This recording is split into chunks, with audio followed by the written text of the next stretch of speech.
Hello and a very warm welcome to this latest edition of Talking Germany, the show where we do just that. And my guest today is one of Germany's most distinguished and most popular authors of children's books. And here he is in person, Paul Maar. Thank you very much for joining us today here on Talking Germany. Wonderful to have you here. Great stuff. Now, in over 40 years as an author, Paul Maar has written well over 40 books, and he's very, very versatile, penning short stories, novels, plays, and even a libretto for a children's opera. He also illustrates his own books and sometimes those of others. Now, one more thing I should tell you before we get going is this. His most famous creation, known as the Sams, S-A-M-S, is a curious creature with red hair, a pig's nose, and blue freckles.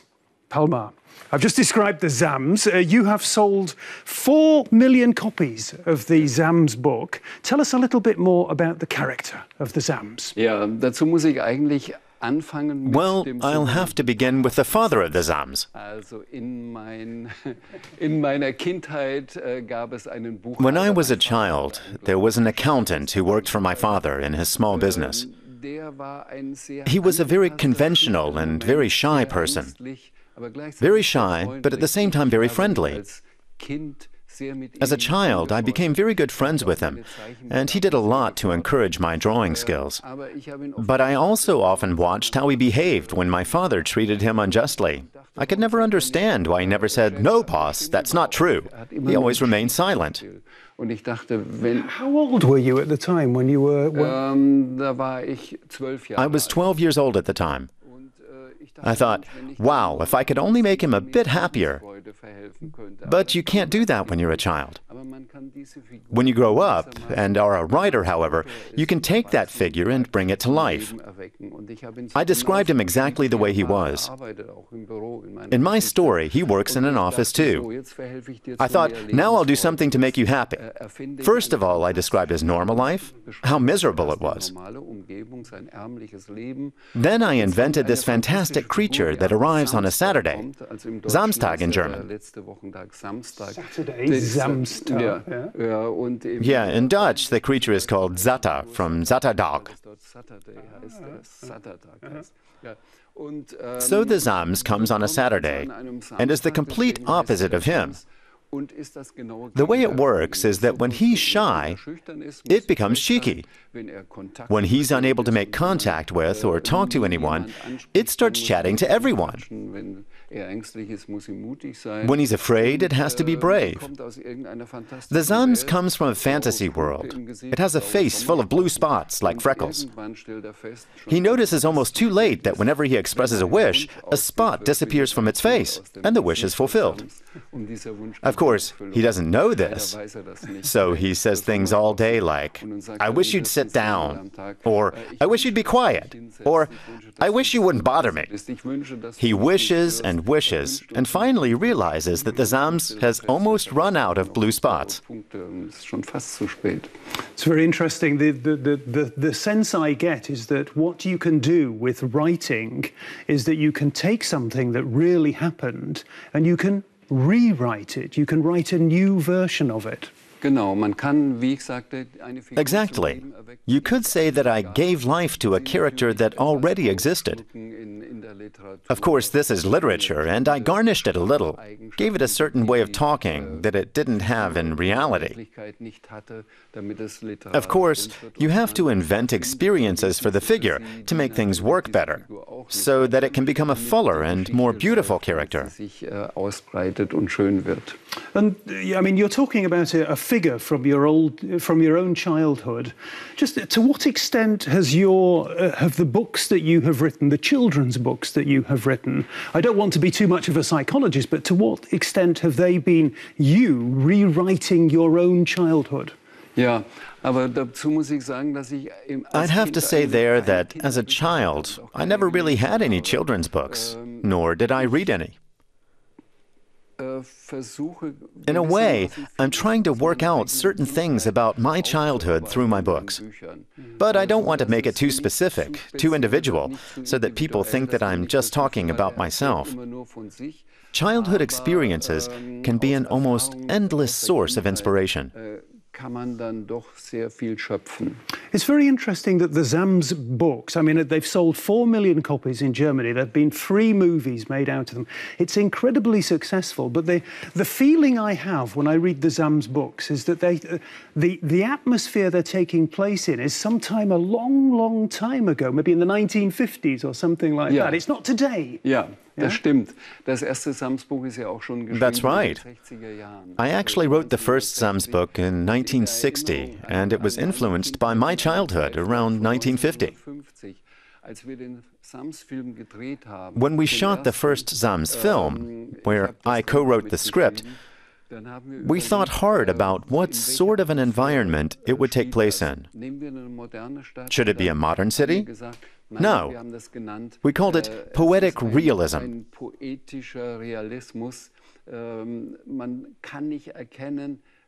You can't tell for sure from the backdrop what period it's set in. It was shot in my hometown, Bamberg, which is a sort of ideal world because it was untouched by the Second World War. All the old buildings are still there. It could be 1920 or 1990. We also designed the interiors so that you couldn't tell what period it was. It seems to be a realistic movie, but I always ask people when they watch it whether they saw a single car in it. We removed all the cars for shooting, making it a magical town of sorts. Okay.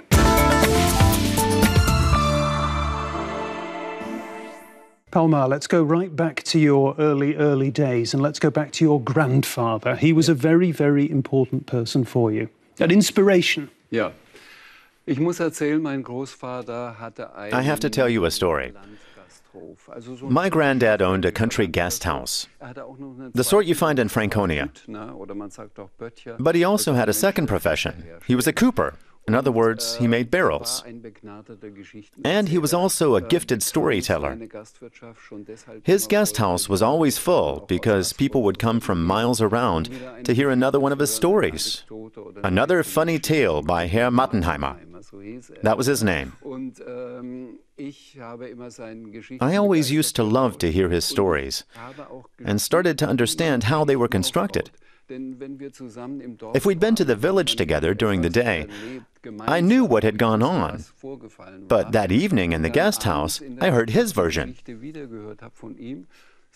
I'd say, "Granddad, that's not how it was." And he'd say, "It doesn't matter. What's important is that it's a good story." If he told the tale a week later, then he'd add even more to it and find a good punchline. He was the one who said to me, "You can tell a good story too. Come on, tell me a story." And then, after I'd practiced a little and come up with some stories of my own, he gave me a blue notebook. That was no small thing in the post-war years. You couldn't get hold of paper. And I'd started off writing in the margins of newspapers. Then he went and bartered a bottle of schnapps for some writing equipment. So I had my blue notebook and a pen, and I'd write my stories down and read them to him at the weekend. These stories, this relationship with a truly loving grandfather really had a big influence on me. You have to understand that my father was absent. He was in the Navy, somewhere in France. My mother had died, and I had this chubby, warm-hearted grandfather.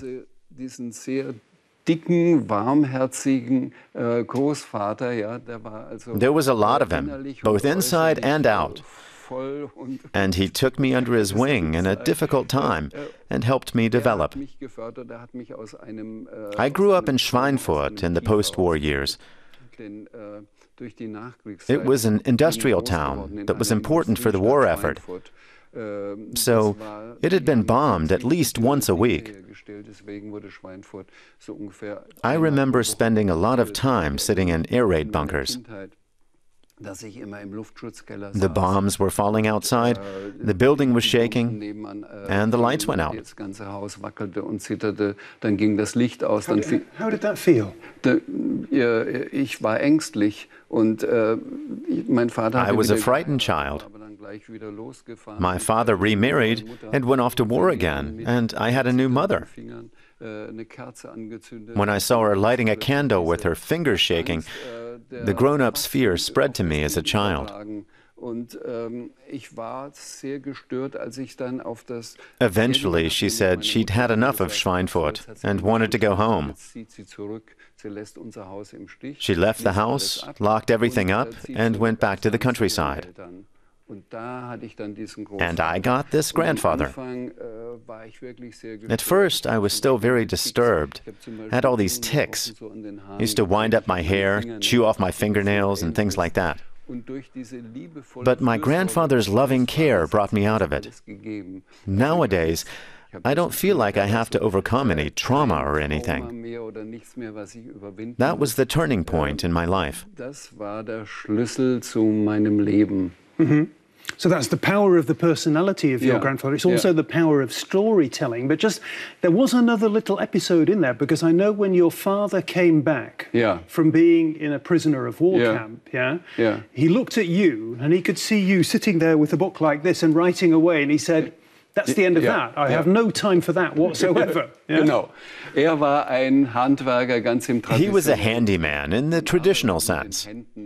You're supposed to work with your hands. If he saw me sitting there reading something, well, he probably had problems with me anyway, after being away so long and missing out on a crucial part of my life. All of a sudden, this father comes home and finds a son who's completely different from him. My father was a great sportsman. He was a rower and loved to race. I'd sit there bent over a book and read, and he'd say, "Have you done your homework?" And I'd say, "Yes." He'd ask me if I had nothing else to do. And if I said no, he'd send me out to sweep the yard. He made it clear that for him, reading was a waste of time when you could be doing something useful. Weißt du, Lesen ist Zeitverschwendung. Man könnte während dieser Zeit arbeiten. Later, you became a student, and you had a son of your own. You've got a couple of kids, and you were still a relatively young man. You didn't have that much money. You wanted to read stories to your son. Yeah. You went to the library and you weren't happy with the books that were there, and you decided, I'm going to write my own stories. Das war genauso.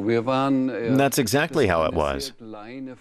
We had this dusty old municipal library where I used to look for books for my son.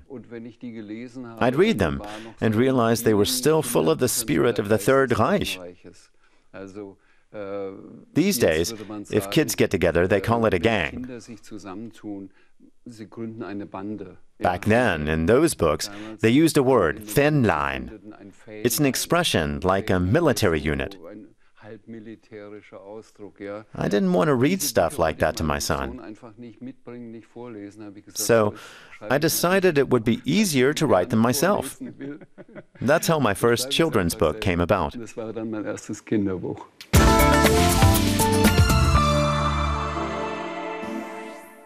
I would genuinely like to have the job of being the driver of a rolling library. Fantastic, a library on wheels. It comes to town, and it's a social event. I wish there had been mobile libraries when I was a child. It's a social event that brings all the children together. But there probably wouldn't be as many children these days, because reading habits are dying out. Not as many children read these days. When I was growing up, there wasn't a mobile library. There wasn't even a library in Schweinfurt. But there was, I read somewhere that your first experiences of reading were in an American library. Ja, genau. Das wollte ich gerade erzählen. I was about to get to that. In Schweinfurt, there was an America House. They were trying to get Germans acquainted with all the Anglo-Saxon literature that was unavailable in the Third Reich. So they set up these America houses, where there'd be speeches and lectures. They had a big library, and a friend told me you could borrow books there for free. All you needed was a library pass. So I turned up there the next day and filled my bag with books. Sadly, they didn't have any children's books, so I got Hemingway and Faulkner and so on. I can tell you one story about Hemingway. He often writes 2 or 3 pages of pure dialogue, without even saying, Sam said or Sally answered. He just assumes that the reader knows after the 24th conversation if it's he or she who is talking. As a child, that didn't seem right. So I took a pen and wrote in front of each line who was talking. Then the librarian came along and said that if I did that ever again, she'd take my library pass away. That tells us something very interesting about Mr. Maar, yeah? You mentioned it. It's a problem, I think, in Germany, in many countries, as far as I can tell, certainly in Germany. There is something like a class divide. There are children who grow up in households where people read books, where they read books or books are read to them, and there are kids who grow up in households where books aren't read. You have a very strong opinion about this, I know. Das ist ein sehr, sehr schwieriges Problem. That's a very difficult problem, and I deeply regret the fact that it is so. I'm always glad to find exceptions. I often give readings in schools, and sometimes the teacher tells me confidentially that a child's parents don't even have books at home, but that the child has borrowed, say, 20-odd books from the school library. Then you know that the child likes to read. That also happens.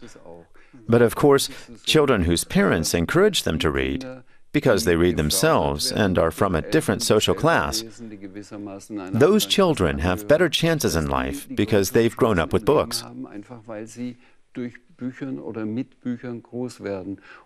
There has to be a lot more of that. And so I don't just go to municipal libraries for my readings, where I'll just meet children who already know my books anyway. I go to preschool classes or to special schools for mentally handicapped children. I see it as my duty to get children like this also interested in books. I'm always glad to get feedback from teachers who write things like, just imagine, Mehmet never borrowed a book from the library before, and after you had visited, he asked about what else you'd written. He couldn't remember your name, but I gave him one of your books, and now he's reading. Wonderful. Yeah. Wonderful. You're not just you don't just write books, films, film scripts. You know, we mentioned it, short stories, poems, and everything. You also illustrate the stories. You're a very what an accomplished illustrator. I love Paul Maar's illustrations, and what we've got here is the first of the Zam series. We talked about the Zams, and what we've got here, hiding behind, is a translation of that book. But I'm not holding it the right way, am I? You tell us what we've got here, Paul Maar. Also das ist die arabische Übersetzung. Als ich die zum ersten Mal in der Hand hatte. Yes, that's the Arabic translation. The first time I picked it up, of course, I read it the wrong way around, until I realized it had to be read from back to front. Then I looked at the picture on the cover and couldn't figure out what was different. My Zams has a nose that's a bit like a pig's snout. A little bit. To get around that, I say it's like an electrical socket. But it's not acceptable to Muslim children to have a character who has a pig's nose, because the pig is considered unclean. So the Arabic publisher retouched it, and so my character now has a big nose. But the story's still the same. And how many languages have the books been translated into? A little over 30. What's interesting as well is that we heard in the report at least 2 of your children have all also Ja. Written children's stories. No, not children's stories. My youngest daughter, who also runs a theater and puts on lots of children's plays, has published 14 books. And my son, our eldest son, as my wife always reminds me, writes for adults. Unser ältester Sohn schreibt auch, aber für Erwachsene. Okay, it's a little bit like in the Middle Ages, where there was the master who had a sort of a workshop and passes on the craft to the children.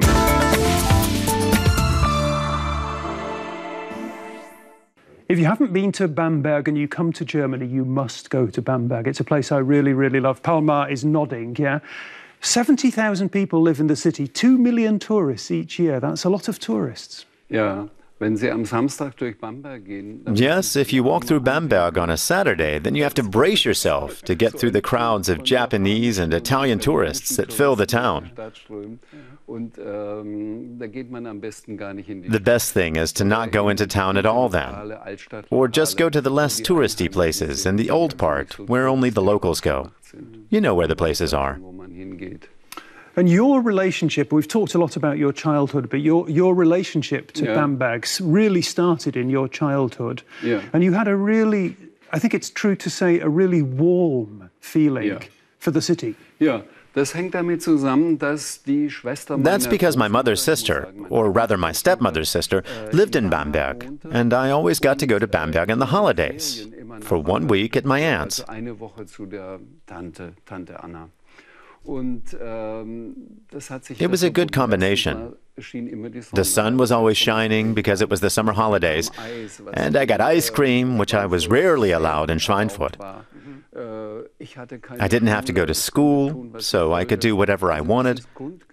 So my basic reaction was that Bamberg was paradise. That feeling never went away. And when I heard that there was a house for sale in the old town of all places, in a small, quiet street, then I asked my bank for a loan.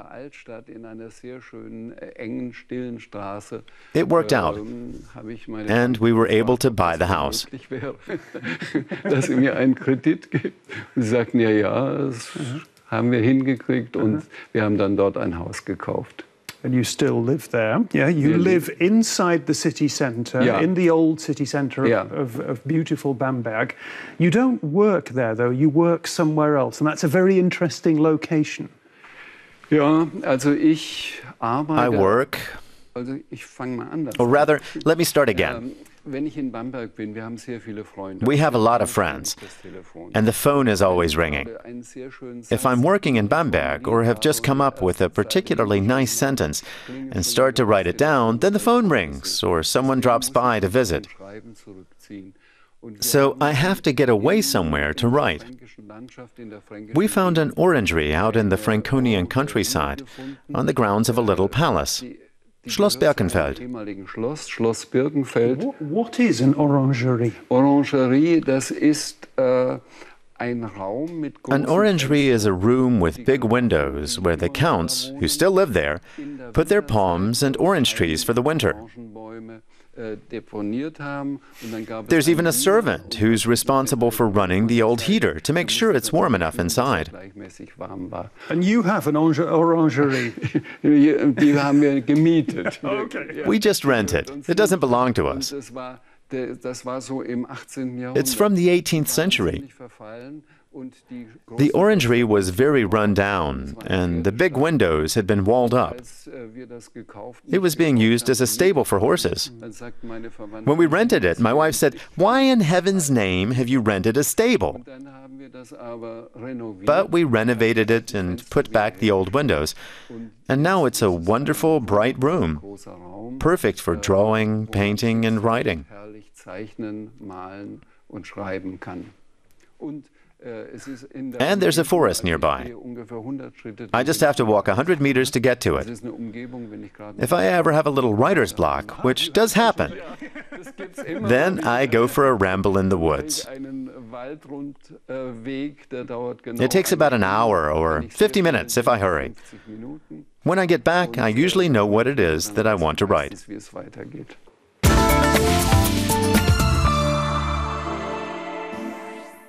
Have you ever been to Altenburg, Paul Maar? Nein. No, I have a lot of playing cards from Altenburg, but I've never been there. Aber ich war noch nie da. But Altenburg is the capital of Skat, yeah? Do you play Skat? Nein. Oh, God. Ich spiele ein Spiel. My game is popular in southern Germany and above all Bavaria. It's called Schafkopf. Schafkopf. That's Yeah. it. Schafkopf, sheep's head. Yeah. Is that related to Doppelkopf? Double head? Ja. Yes, it's similar. At the moment I play more Doppelkopf than Schafkopf. Schafkopf is played with one deck, Doppelkopf with two. Everything's double, hence Doppelkopf. Deswegen Doppelkopf. I see. My problem, I've been in Germany a long time, is that when people are playing these games, Skat or Doppelkopf or Schafkopf or any of these games, is that I sit there and I sort of watch them playing and I have the feeling it's quite complicated. Man lernt es schnell. Also You can learn it quickly. I learned it as a child. Schon gelernt. Also ich erzählte ja, I told you that my grandfather had a country guest house. It had a side room with its own ritual. Every Wednesday, the teachers from the surrounding area came. They were always very polite, calling each other by their formal titles. There was a definite hierarchy. Then they'd sit down together for the afternoon and play Schafkopf. I sat and watched and learned it relatively quickly. When you say very quick, how a number of days or a number of weeks or? Einige Wochen. It took several weeks. On and off. Ja. Und ich war auch sehr stolz, wenn I was always very proud when someone had to go to the toilet, because I was allowed to take his place and play for him. We played for money, and I was especially proud when I took over someone's hand and could say, "Mr. Teacher, sir, I won 10 pfennigs for you." My grandfather had many decks of cards, and I inherited them when he died. I've got a whole pile of very lovely old cards that you can't find anymore. Some of them came off book printing presses. Nowadays it's done by offset printing, and the colors and surfaces are different. Then I started collecting cards, and probably have about 60 or 70 packs, from 1890 to more recent times. Von 1890 bis Spezialkarten aus neuerer Zeit. And you've brought along, well, not really two sets of cards. You brought along this set of cards. We'll have a look at them in a minute, but also this. This is a. Tell us what we've got here. Ja, also. Einer von diesen Menschen hat durch One of the players that I told you about had lost his left arm in an accident. When you play cards, you hold your hand out in a fan, and you play with the other hand. But that's hard if you have only one arm. So my grandfather put out this stand for him. He'd have it in front of him and could play his cards with just his right hand. Ohne linken Arm immer ausspielen können. And your grandfather actually made this himself? Ich weiß es nicht. I don't know for sure. The great storyteller, grandfather. Ja. Ich weiß nicht genau, wer es ist. Maybe he made it, or maybe he had it made by a carpenter. In any case, it wasn't produced industrially. I looked underneath, and there's no industrial stamp. It looks handmade. And I mentioned that you are an illustrator. I mean, that must be one reason why you are fascinated by cards. Yeah. And these are very different cards from the kind of cards that I know when I play, bridge or whist at home. Yeah, just take one of the cards and tell me what we can actually see. Ja, das ist zum Beispiel, This, for example, is a card in the heart suit, and he's dressed as a hunter. He has a hunting cap on and a gun under his arm. There are often different professions, like this one, a miner with a pickaxe. This one is possibly a waiter because he has a bottle. Or maybe he's a drinker. I don't know. That's very interesting, isn't it? And and we've got this other set here. Very lovely. Yeah, das ist mein Lieblingsspiel. This is my favorite deck. And I imagine it's also the most valuable. It comes from a magazine called Jugend, which gave its name to the art movement called Jugendstil, or Art Nouveau. I did not know that. Und Around 1900, all the magazine's subscribers got this pack as a present. A free gift, so to speak, for subscribing. The cards are illustrated by important Jugendstil artists. Wonderful cards, wonderful cards. Yeah. Yeah? Yeah. And how did you get these? Where did they come from? Did you buy them? Did you? No, I was fortunate enough that my parents-in-law, my wife's parents, subscribed to Jugend magazine. And they just gave me the deck when they heard that I collect cards. Wonderful. Yeah. Thank you for sharing that with us. Before we finish, I've got one question that I want to ask you about children's books, as possibly Germany's most popular children's books, author of children's books. What is your favourite children's book? Of my own? No. From the other guys, the other folks, yeah. Let me think. There's a book by Peter Haax. It's called Das Windloch, The Air Pocket. And it's the book that got me writing children's stories in the first place. I'd actually started writing something for adults, a radio play and poems. And then I read Peter Haax's story and I thought, I want to do that too. Wonderful recommendation of going into the German there. Paul Maar, that's all we've got time for with him, but it's been a great guest, a fantastic storyteller. Do come back next week. Bye-bye. Tschüss.